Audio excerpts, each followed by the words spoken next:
Hello दोस्तों, नमः शिवाय। दोस्तों, आज मैं आपको बताऊंगी होलिका दहन के दिन अगर आप कुछ उपाय करते हैं तो आपके जीवन की काफी समस्याएं खत्म होंगी और मनोकामनाएं पूर्ण होंगी।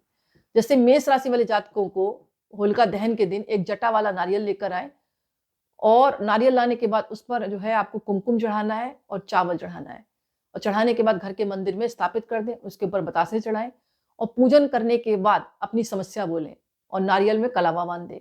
रात को होलिका दहन के समय अग्नि में इस नारियल को डाल दें।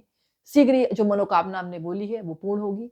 उसी प्रकार वृषभ राशि वाले जातकों को एक गुलाबी रंग का कपड़ा लाना है, उसमें 11 सुपारी रखें, 5 कौड़ियां बांधकर पोटली बना लें। इस पोटली पर चंदन और इत्र लगाएं। इसे अपने सिर पर से 7 बार घुमाएं और रात को होलिका दहन के दिन अग्नि में डाल दें। ऐसा करने से रोजगार से संबंधित दिक्कतें दूर होगी और रोजगार के जल्दी योग बनेंगे आपके। इसके अलावा आप एक काम और कर सकते हैं, जैसे कि मतलब पूजा तो आप कर ही रहे हैं, तो जो पोटली है ना, इसको अपने ऊपर से उल्टा बाँधना है, इस बात का आप ध्यान रखें।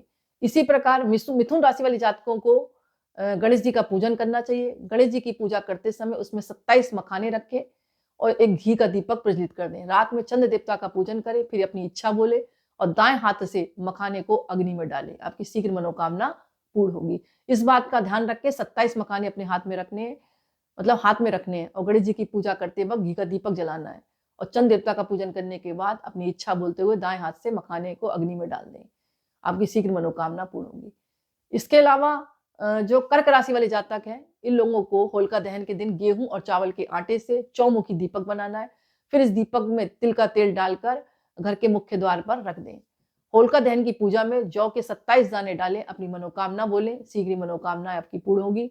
इसी प्रकार सिंह राशि वाले जातकों को एक पान का पत्ता लाना, उसमें एक सुपारी रखनी है और घी में डूबे हुए 2 लौंग रखने हैं, एक बतासा रखना है।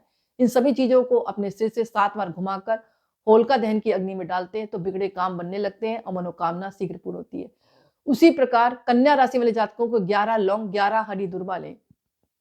क्या लेंगे? 11 लौंग लेंगे और 11 हरी हरी रंग की दुर्वा लेंगे। बच्चों के हाथ लगवाकर मंदिर में रख के रात्रि के समय होलिका दहन की अग्नि में इन सब चीजों को डाल दें। ऐसा करने से बच्चे में कोई भी बुरी आदतें होंगी वो दूर होंगी, बच्चे पर किसी तरह का नजर का साया होगा वो दूर होगा। होलिका दहन की रात तुला राशि वाले जातकों को पीपल के पत्ते में एक जायफल रखना है, थोड़े से साबुत चावल रख के मिश्री रखें, फिर इसे अपने ऊपर से 7 बार उल्टा घुमा दें और घुमाने के बाद रात में जलती हुई अग्नि में डाल दें। घर वापस आकर मुख्य द्वार पर ओम का चिन्ह बनाएं, घर में कलेश दूर होंगे और आपकी मनोकामनाएं पूर्ण होंगी। वृश्चिक राशि वाले जातकों को एक पान के पत्ते पर एक साबुत सुपारी रखें, 5 कमल गट्टे को घी में डुबोकर रखें। इसके बाद इन सभी चीजों को 27 बार ओम हनुमंते नमः का जाप करते हुए इसको अग्नि में डाल देना है। व्यापार में आ रही बाधाएं दूर होगी और आपकी मनोकामना शीघ्र पूर्ण होगी। उसी प्रकार धनु राशि वाले जातकों को एक नारियल को काटकर उसमें एक मुट्ठी मतलब 7 तरह का अनाज भरकर घर के मंदिर में रखें, होलिका माता की पूजा करें और बाद में नारियल को माथे से छुआकर अग्नि में डालें। शीघ्र ही धनु राशि वाले जातकों की मनोकामना पूर्ण होगी। मकर राशि वाले जातकों को पीपल के पत्ते पर आधा मुट्ठी काला तिल रखना है और अपनी इच्छा बोलकर पत्ते को घर की पश्चिम दिशा में रख दें। फिर शाम को अपने ऊपर से घुमाकर जलती हुई अग्नि में डाल दें जो होलिका की है। ऐसा करने से आपके घर की नजर दूर होगा और आपकी मनोकामना भी पूर्ण होगी। कुंभ राशि वाले जातकों को पान के पत्ते पर एक मुट्ठी हवन सामग्री डालें, मन ही मन अपनी इच्छा बोले, जलती हुई अग्नि में रात के समय डालें। घर के झगड़े कम होंगे और मनोकामना पूर्ण होगी।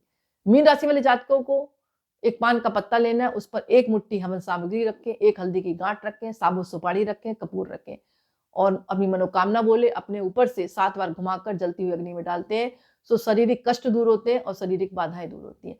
तो इस तरह जो है अपनी राशि के अनुसार इन उपायों को करते हैं तो आप जो है आपकी समस्याएं भी खत्म होंगी, चाहे बीमारी से संबंधित हो या व्यवसाय से संबंधित हो या फिर कोई विशेष मनोकामना है तो वो जरूर पूर्ण होगी। आज का वीडियो मैं ही समाप्त करती, पसंद आए तो लाइक करें, कमेंट्स में नमः शिवाय जरूर लिखें। बहुत बहुत धन्यवाद।